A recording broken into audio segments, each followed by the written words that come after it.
السلام علیکم ورحمۃ اللہ وبرکاتہ۔ بسم اللہ الرحمن الرحیم۔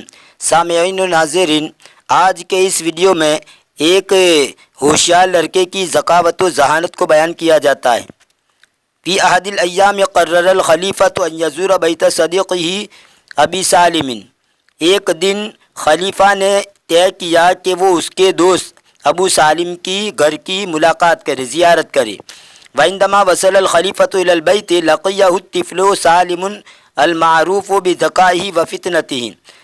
اور جس وقت خلیفہ گھر کی طرف پہنچے تو بچہ سالم نام کا بچہ جو اس کی ذہانت اور اس کی ہوشیاری کی وجہ سے معروف و مشہور تھا، وہ اس سے ملا۔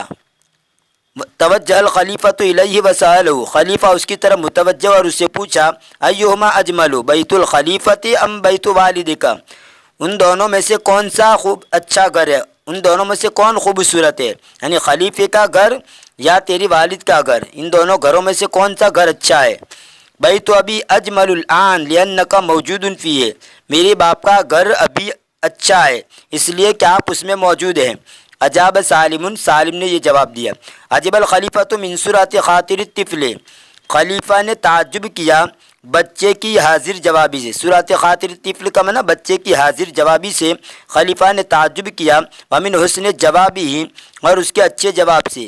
فسألہ ثانیۃ، پھر اس نے دوسری مرتبہ پوچھا انظر الی ھذا السوار الذی علی یدی، تو دیکھ اس کنگن کی طرف جو کہ میرے ہاتھ پر ہے۔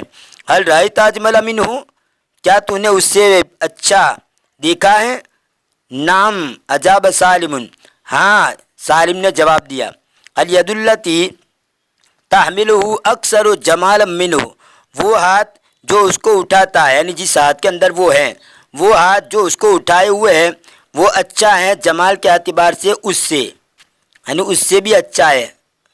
وہ ہاتھ جو جس کے اندر یہ کنگن ہے وہ کنگن سے بھی اچھا ہے۔ دویش الخلیفۃ لذکاء سالم وحسن اجابتی، خلیفہ حیران ہو گیا سالم کی ذہانت سے اور اس کے اچھے جواب سے۔ فخلا سوارہ وقدمہ لہ ہدیۃ، بس اس نے اس کا کنگن اتار دیا اور اس لڑکے کو ہدیے کے طور پر پیش کر دیا۔